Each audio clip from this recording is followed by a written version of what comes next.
कभी कभी ज़िंदगी की भाग दौड़ से दूर हमें ज़रूरत होती है सिर्फ़ एक लम्हे की, जहाँ सिर्फ सुकून हो, ठंडी हवा हो और एक नई जगह की खुशबू हो।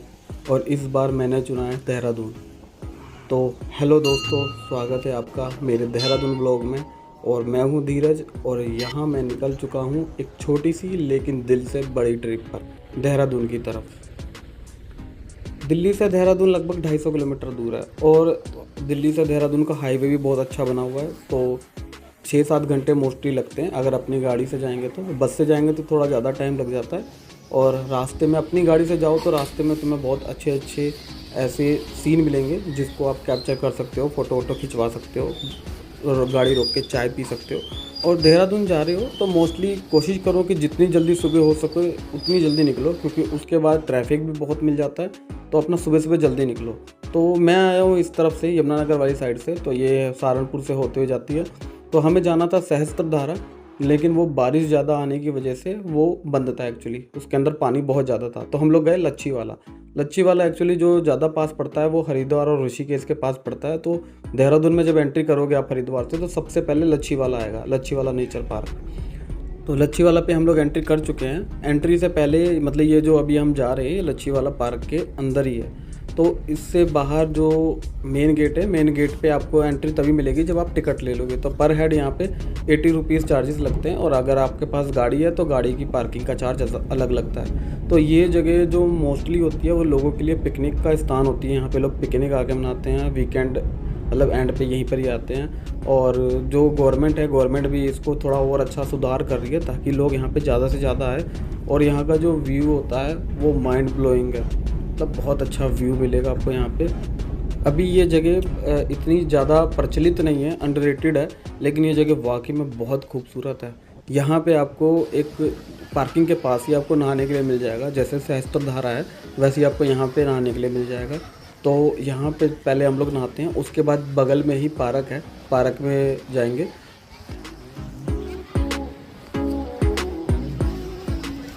यहाँ पे लेडीज़ के लिए कपड़े चेंजिंग के रूम अलग से बना रखे हैं जो कि फ्री ऑफ कॉस्ट है, इसके चार्जेस नहीं हैं। तो ये भी एक बहुत अच्छी बात है यहाँ पे। और जो पार्क है, जो अंदर की तरफ जो पार्क है, हम वहाँ पे भी जाएंगे। तो वो जो उस पार्क के अंदर कैंटीन मिलेगी, आपको खाने का मिलेगा।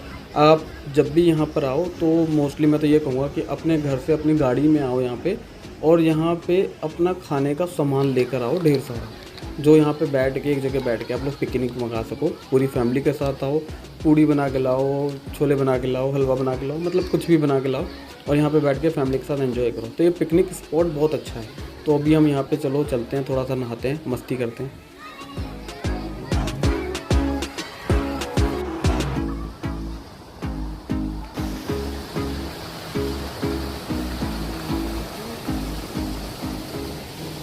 हम गए सबसे एंड वाले कुंड में, क्योंकि एंड वाले कुंड में क्या था कि यहाँ पे जो पानी था वो थोड़ा तो मेरे को ज़्यादा ताज़ा लगा। मतलब ताज़ा कहने का मतलब है कि मतलब ज़्यादा साफ़ सुथरा सा लगा आगे के मुकाबले, क्योंकि आगे बहुत सारे लोग नहा रहे थे। और क्योंकि ज़मीन में गंद ज़्यादा बैठा होता है, जितने पैर लगेंगे वो गंद उठ के ऊपर आता है। तो आगे का पानी गंदा लग रहा था एज़ कम्पेयर टू यहाँ पे साफ़ पानी लगा। और दूसरा, यहाँ की जो धाराएँ हैं, यहाँ पे देखो जितनी ढेर सारी धाराएँ जो दिख रही हैं आपको, ये थोड़ी ऊँची है मतलब बाकियों से। आगे हम वापस अपनी कार पार्किंग में, क्योंकि कार पार्किंग के इधर से ही हमें अब नेचर पार्क के अंदर जाने का रास्ता मिलेगा, जो हम पहले उधर नहा कर आए हैं। उसके बाद अब इसके अंदर, अब ये बहुत ही सुंदर पार्क बना हुआ है। अगर आपको इसके अंदर आना है तो अपना शाम के टाइम आइए या सुबह सुबह आइए, मतलब बहुत अच्छा फील होता है। मतलब हर तरफ हरियाली हरियाली, ग्रीनरी ग्रीनरी दिखेगी।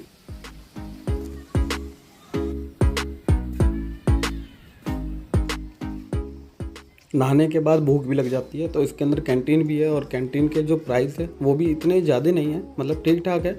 बट अगर आप अपना खुद का लेके आओगे तो वो ज़्यादा बेटर है, क्योंकि बाहर का खाने से बेटर है अपने घर का बना के खाना, तो वो ज़्यादा बेटर रहेगा। और पिकनिक पे आए हो फैमिली के साथ तो घर का जो खाना ला के जो मिल बांट के खाने में मज़ा आता है वो बहुत मज़ेदार होता है। तो ये उसका मेन्यू, मैंने यहाँ का मेन्यू भी दिखा दिया, जो इसके अंदर जो कैंटीन है उसका। और यहाँ पे जाके मैंने एक परोंठा मंगाया, जो कि एक परोंठा मतलब 100 रुपये का है। तो एक आलू का परोंठा मंगाया, वो खाया। मतलब इतना टेस्टी नहीं था पर ठीक है, ठीक ठाक था।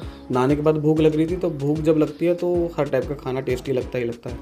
और ये पार्क तो मैं आपको कहूँ कि मैं उतना मेरे पास टाइम नहीं था घूमने का, क्योंकि अभी मेरे को होटल भी देखना था, तो इस करके हम लोग थोड़ा जल्दी निकल गए। यहाँ पे बोटिंग भी होती है, कुछ अच्छे अच्छे यहाँ पे सेल्फ़ीज़ के पॉइंट बना रखे हैं जहाँ पे आप सेल्फ़ीज़ ले सकते हैं। तो आप जब भी आ रहे हो देहरादून तो लच्छी वाला ज़रूर विज़िट करो, बहुत अच्छी जगह है, मतलब आपके मन को शांति मिलेगी।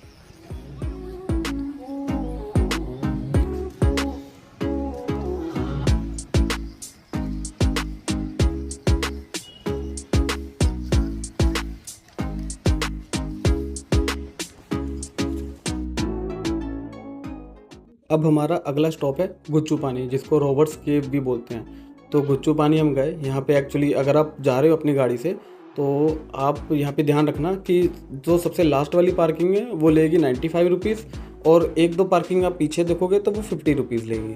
तो आप उस हिसाब से अपनी पार्किंग यहाँ पे चूज़ कर सकते हो।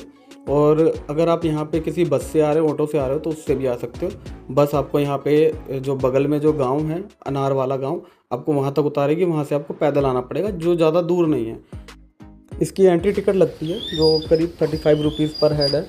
और इसके अंदर जाओगे तो आपको यहाँ पे चप्पल भी मिल जाएगी, अंदर से भी मिल जाएगी, बाहर से भी मिल जाती है चप्पलें। तो जहाँ पे आपने गाड़ी पार्किंग करी है वहाँ से भी आपको चप्पल मिल जाएगी। 10 रुपये रेंट लगते हैं एक चप्पल के, मतलब जूते उतार कर चप्पल में जाओ, और अंदर से भी मिल जाएगी। अभी हम अंदर घुस चुके हैं, अंदर से भी चप्पल मिल जाएगी।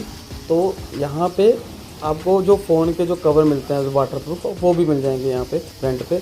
आपको यहाँ पे पजामे भी मिल जाएंगे रेंट पे, और जो यहाँ पे चेंजिंग रूम है आपको वो भी मिल जाएगा यहाँ पे, तो उसके भी चार्जेस लगते हैं। गुच्चू पानी आने का जो सबसे बेस्ट टाइम है वो समर वाला टाइम है। तो एक्चुअली हम लोग आए हैं जुलाई में, इसी महीने आए हैं। तो अब जुलाई में क्या है, यहाँ पे बरसात बहुत ज़्यादा होगी, और बरसात बहुत ज़्यादा होने की वजह से गुच्चू पानी में पानी बहुत ज़्यादा आ गया। जो पानी घुटनों तक रहता था वो अब 10 फुट ऊंचा हो चुका है, मतलब जो सिर्फ घुटनों तक रहता था वो 10-11 फुट ऊपर भर चुका है। तो मतलब गुच्चू पानी में इतना ज़्यादा पानी आ चुका है इस टाइम। इसके दो नाम है, गुच्चू पानी एंड रॉबर्ट्स केव। तो रॉबर्ट्स केव का जो नाम पड़ा है वो एक्चुअली वो डाकुओं की वजह से पड़ा है। तो डाकू जो भी माल लूटते थे, कुछ भी चीज़ लूटपाट मचाते थे, तो वो इधर आके छुप जाते थे। इसके अंदर ऐसी ऐसी गुफाएं हैं इसके अंदर तो जो सिर्फ उन डाकुओं को ही मालूम थी। तो जिसकी वजह से उन भूल भुलैया में वो पकड़ नहीं पाते थे, मतलब जो उस टाइम के ब्रिटिश अंग्रेज़ होते थे वो पकड़ नहीं पाते थे। तो इस वजह से उन्होंने इसका नाम रॉबर्ट्स केव डाला। और गुच्चू पानी नाम कैसे पड़ा इसके पीछे 2 रीज़न बताते हैं यहाँ पे, जो मोस्टली लोग कहते हैं कि एक तो समझ में नहीं आता कि ये जो पानी आ रहा है वो कहाँ से आ रहा है, वो पहाड़ों में कहाँ से इकट्ठा होता है, फिर कहाँ से बहता हुआ यहाँ तक आता है, और वो कैसे यहाँ पे झरना बहता है जो 10 मीटर ऊपर है। तो मतलब ये चीज़ समझ में नहीं आती, इसलिए बोलते हैं गुच्चू पानी। और दूसरा कहते हैं कि एक डाकू था जिसका नाम था गुच्छा सिंह, उसके नाम के ऊपर इसका नाम गुच्चू पानी पड़ा है।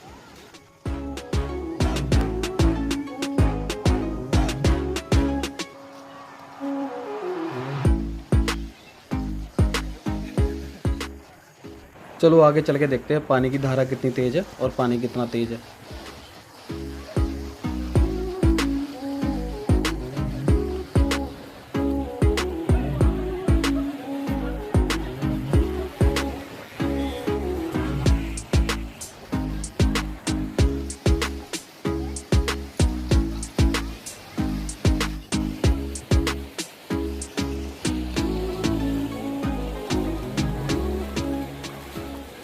अभी तो पानी यहाँ पे बाहर की साइड घुटनों तक है, और बहुत ठंडा पानी है, और इसकी धारा भी काफ़ी तेज़ है। मन कर रहा है कि मैं इसमें नहा लूँ। और यहाँ पे अगर आप रेंट पे चप्पल ले रहे हो तो बद्दी वाली चप्पल मत लेना। मेरे पैर से अभी 2-3 बार ये निकल चुकी है, जिसको बड़ी मुश्किल से पकड़ा है, क्योंकि ये बहते बिल्कुल आगे निकल जाएगी, फिर आपको चप्पल का पूरा प्राइस देना पड़ेगा। तो कोशिश करना ऐसी चप्पल लो जो पैरों में फिट रहे और जो बह के ना निकले।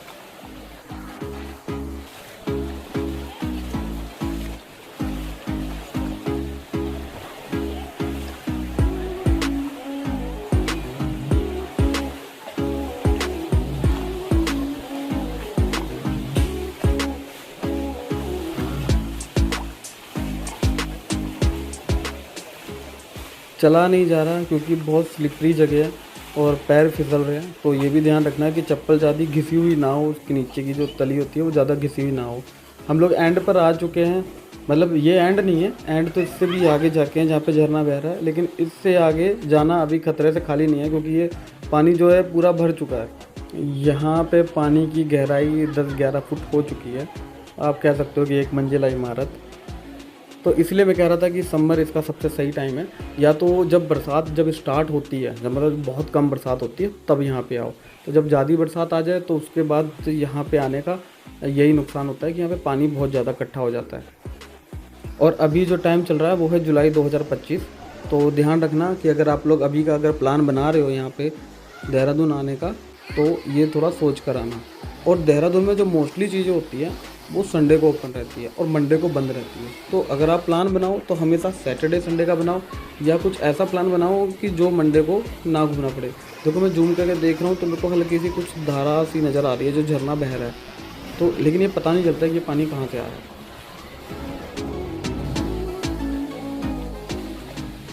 तो जो भी बरसात का पानी होता है वो पहाड़ों में रिस रिस के, मतलब क्योंकि चूना पत्थर की दीवार है तो रिस रिस के ये नीचे तक आ जाता है। देखो यहाँ पे ये पूरे हाथ गीले हो रहे हैं, मतलब टपक रहा है पानी। तो ऐसे ये यहाँ पे इस हिसाब से पहाड़ों का पानी इकट्ठा होके झरने का रूप ले लेता है। गुच्चू पानी से अब हम जा रहे हैं टपकेश्वर मंदिर, क्योंकि ये ज़्यादा दूर नहीं है। हमने मैप को इस तरफ से सेट कर रखा है कि हमें ज़्यादा ना घूमना पड़े। टपकेश्वर मंदिर के दो रास्ते हैं, एक तो पूरा गाड़ी के साथ आप जा सकते हो और मंदिर के पास में ही पार्किंग लगा सकते हो। दूसरा, आपको पार्किंग इस तरफ से लगा के आपको कम से कम 1 किलोमीटर पैदल चलना पड़ेगा मंदिर के लिए। और आप यहाँ पे लगाते हो पार्किंग तो आपको 750 मीटर ही चलना पड़ेगा, क्योंकि इसके आगे गाड़ी नहीं जा सकती, क्योंकि आगे रास्ता पतला है बहुत ज़्यादा। तो यहाँ से आप पैदल जा सकते हो या स्कूटी या मोटरसाइकिल लेके जा सकते हो। ये रास्ता एक्चुअली मैंने इसलिए चुना क्योंकि ये रास्ता बिल्कुल साफ़ था, कोई जाम नहीं था। और दूसरा रास्ते में इतना ज़्यादा जाम था कि अगर उस रास्ते से जाते तो अभी तक हो सकता है कि हम लोग जाम में ही फंसे होते। बहुत तगड़ा जाम था उस टाइम, फौजी ट्रक भी वहाँ से बहुत ज़्यादा निकल रहे थे और डेट्स वाई वहाँ पे बहुत ज़्यादा जाम था। तो हम यहाँ से आए। तो अब हम चलते हैं टपकेश्वर मंदिर। टपकेश्वर मंदिर का जो इतिहास है मैं आपको बताऊँ तो ये महाभारत से भी पुराना है। यहाँ गुरु द्रोणाचार्य ने तपस्या करी थी और उनका जो पुत्र अश्वत्थामा था वो भी यहीं पर ही पैदा हुआ था।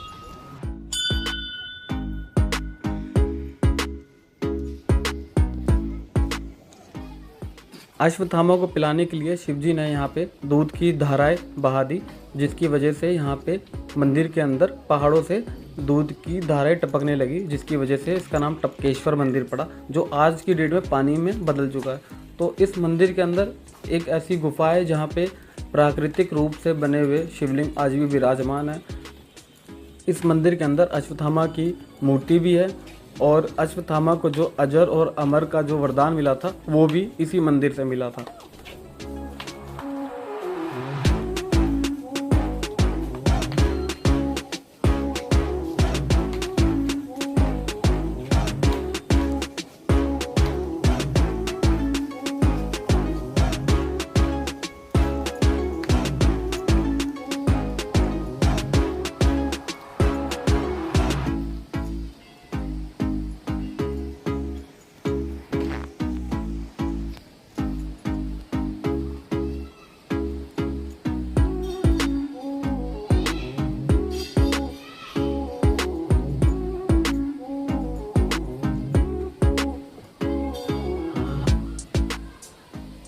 यहाँ पे आपको वैष्णो देवी मंदिर भी मिलेगा और उसके लिए आपको तमसा नदी पार करनी पड़ेगी। तमसा नदी के पार आपको वैष्णो देवी का मंदिर मिल जाएगा। अगर आपको मत्था टेकना है तो आप इस मंदिर में जाकर भी मत्था टेक सकते हैं।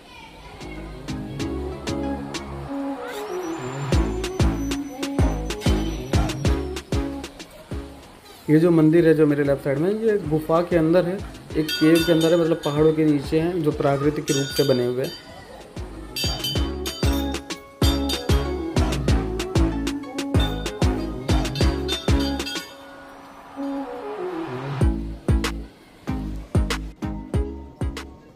तो ये वो मंदिर है, यहाँ पे लगातार छत से पानी टपकता रहता है। और वो जो शिवलिंग आपको दिख रहा है, वो जो फूल दिख रहे हैं, उसके नीचे शिवलिंग है और उस शिवलिंग पे लगातार पानी टपकता रहता है, जो कि अपने आप में एक अद्भुत बात है।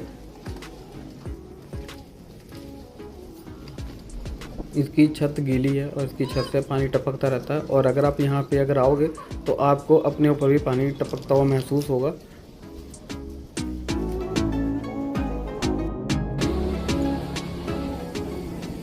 जब आप शिवलिंग के दर्शन कर लो तब आप यहाँ पर आ सकते हो। और यहाँ पे जो आपको एक गुफा दिखाई देगी, वो जो सामने जो दिख रही है वो गुफा, उस गुफा के अंदर प्राकृतिक रूप से शिवजी विराजमान है आज की डेट में, तो वो आप खुद जाके देखना। और यहाँ पे ये अश्वत्थामा की मूर्ति है और यहाँ पे लिखा हुआ है कि दूध की प्राप्ति यहीं पर ही हुई थी और अजर अमर भी वो यहीं पर ही बने थे। मंदिर के जस्ट बगल में तमसा नदी बहती है, तो अगर आप कभी इस मंदिर में आओ तो तमसा नदी में अपने पैर डाल के बैठ जाओ और तो बहुत ही ज़्यादा आनंद की प्राप्ति होती है, क्योंकि बहुत ठंडा पानी होता है। ऊपर से मंदिर का जो वातावरण होता है वो भी बहुत शांति वाला होता है।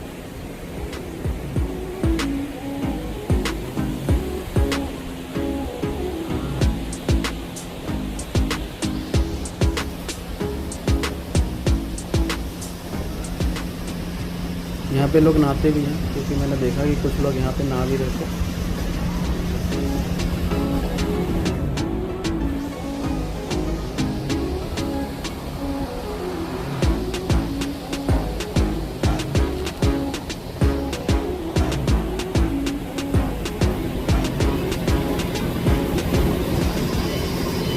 पानी की धारा के विपरीत नहा रहे हैं बच्चे, देखो कितने खुश हैं। लेकिन इस नदी में वार्निंग भी लिखी हुई है कि इस नदी का पानी कभी भी बढ़ जाता है, तो इस करके इसमें नहाना मना है, ऐसा यहाँ पे इन्होंने वार्निंग दे रखी है। तो जब भी यहाँ पर आए तो आप नहाने की ना सोचें।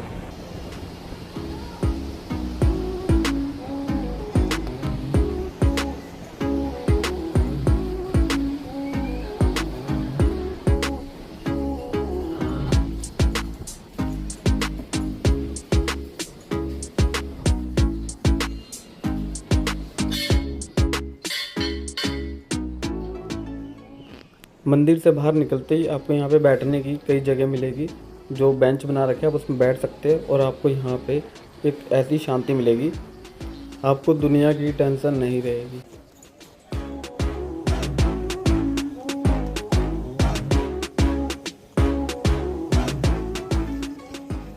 यहाँ की जो सीढ़ियाँ हैं ये भी काफ़ी चौड़ी चौड़ी है और ज़्यादा ऊंची वाली नहीं है, तो आपके पैर अगर दर्द करते भी होंगे तो भी आप इजीली चढ़ भी सकते हो और उतर भी सकते हो और ज़्यादा थकावट भी महसूस नहीं होगी।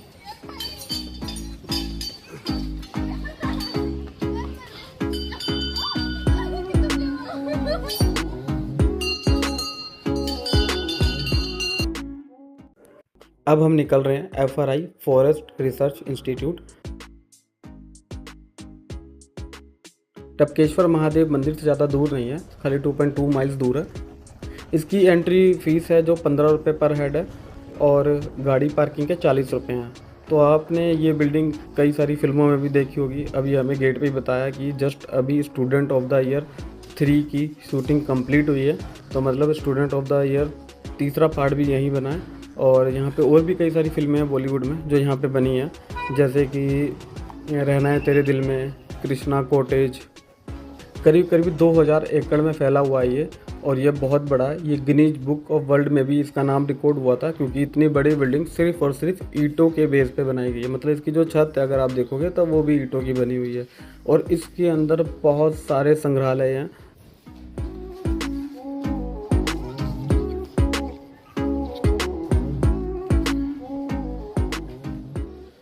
यहाँ से नज़ारा भी बहुत खूबसूरत लग रहा है। सुबह इतनी तेज़ बारिश थी यहाँ देहरादून में, अब थोड़ी देर में इतनी कड़कती धूप निकल गई है। लेकिन धूप में भी यहाँ पे अगर आप देखोगे बाहर, मैं आपको दिखाता हूँ जूम करके, लोग खड़े हुए हैं, फ़ोटो खिंचवा रहे हैं और खूब एंजॉय कर रहे हैं। मतलब कि यहाँ की धूप में अभी वो गर्मी नहीं है, क्योंकि बड़ी तेज़ बारिश हुई थी दिन में।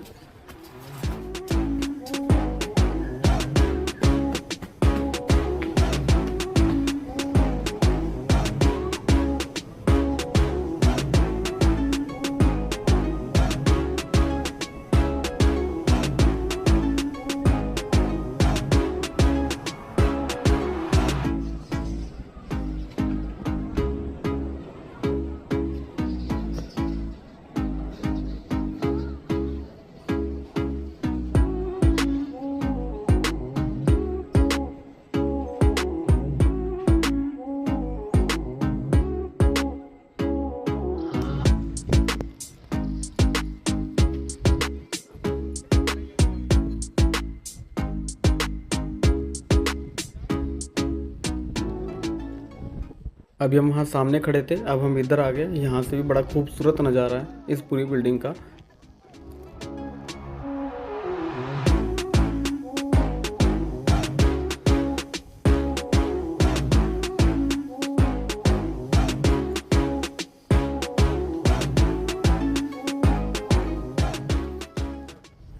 यहाँ पे कई सारे संग्रहालय हैं, जैसे संग्रहालय नंबर 4, संग्रहालय नंबर 3।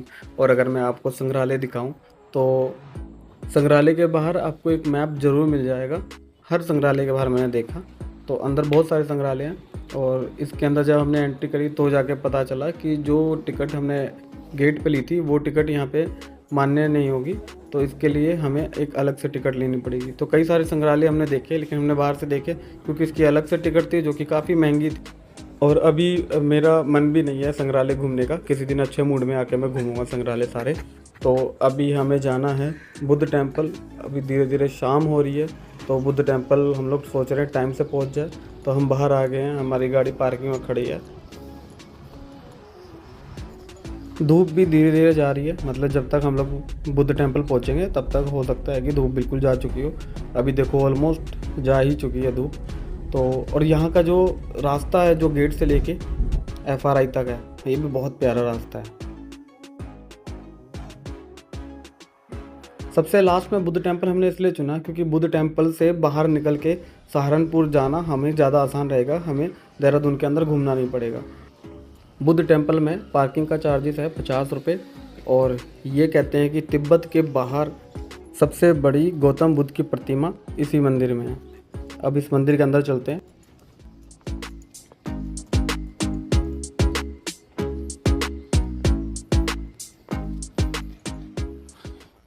इतनी शांति लग रही है ना यहाँ पे आके, इतना प्यारा मौसम है, इतनी प्यारी आवाज़ सुनाई दे रही है, बहुत अच्छा लग रहा है। ये मंदिर देखो कितना बड़ा है दोस्तों, बहुत बड़ा मंदिर है। मतलब लोग कितने छोटे छोटे लग रहे हैं सीढ़ियों पे चढ़ते हुए, बहुत बड़ा मंदिर है। यहाँ पे भी एक संग्रहालय है, तो इस मंदिर में एक एंट्री का अलग रास्ता है और एग्ज़िट का अलग रास्ता है। तो जहाँ से एग्ज़िट करते हैं वहीं पर ही संग्रहालय का रास्ता है। सबसे पहले हम लोग मंदिर के अंदर चलते हैं, और मंदिर में हम लोग जूते पहन के नहीं जा सकते, तो यहाँ पे जोड़ा घर भी है।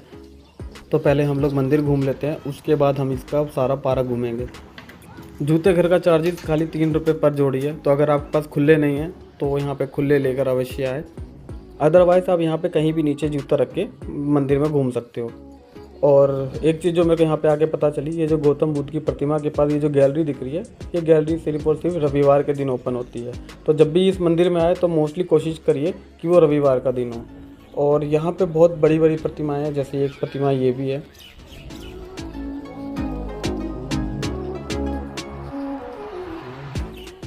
बहुत बड़ी प्रतिमा है, आप देखो वो बंदा कितना छोटा लग रहा है जो बगल से गुजर रहा है, और ऊपर देखो कितनी बड़ी प्रतिमा है। ये बहुत बड़ी प्रतिमा, दूर से दिख जाएगी आपको। यहाँ पे आप शाम के टाइम आइए, जिस टाइम धूप ना हो, तो मंदिर में मत्था टेकने के बाद आप यहाँ से पैदल पैदल यहाँ पे पार्क का भी आनंद ले सकते हैं। यहाँ पे बैठ सकते हैं, बातें कर सकते हैं। हर दूसरे तीसरे महीने ऐसी किसी जगह पे घूमने के लिए आ जाओ, पहाड़ों पे आ जाओ, आपको अपने माइंड में फ्रेशनेस महसूस होएगी। और माइंड ही पूरी बॉडी कंट्रोल करता है, तो इससे आपकी हेल्थ इम्प्रूव होएगी।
यहाँ पे एक कार भी रखी हुई है जो कि श्रद्धालुओं के सिर्फ दर्शन करने के लिए रखी हुई है।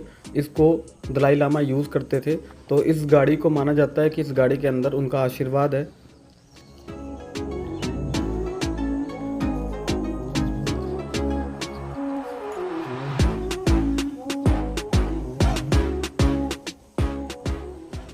यहाँ पे जगह जगह प्रार्थना चक्र भी मिलेंगे जो बेलन टाइप में होते हैं, गोल गोल से घूमते हैं। इस प्रार्थना चक्र में मंत्र लिखे होते हैं जो जब घूमते हैं तो उन मंत्रों का उच्चारण होता है, जिसकी वजह से आपकी विश कंप्लीट हो जाती है।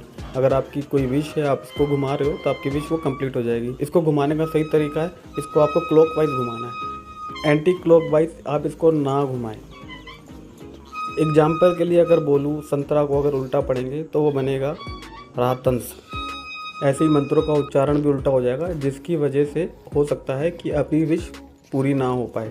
अब हम चलते हैं एंट्री की तरफ, जहाँ से हमने एंट्री ली थी, गाड़ी पार्किंग की हमने टिकट ली थी, वहीं पर ही गौतम बुद्ध की जो सबसे बड़ी प्रतिमा है वो है, हम उधर जा रहे हैं। तिब्बत के बाहर सबसे बड़ी प्रतिमा यही है, 130 मीटर ऊंची है ये। इस प्रतिमा के चारों तरफ ढेर सारे प्रार्थना चक्र है, 180 से ऊपर ही है, और एक बड़ा सा प्रार्थना चक्र भी है। यहाँ पे आपको एंट्री पे ही कैंटीन वगैरह भी मिल जाएगी, अंदर भी बैठने की सुविधा और बाहर भी बैठने की सुविधा है, जो कि मेरे को बहुत अच्छी लगी।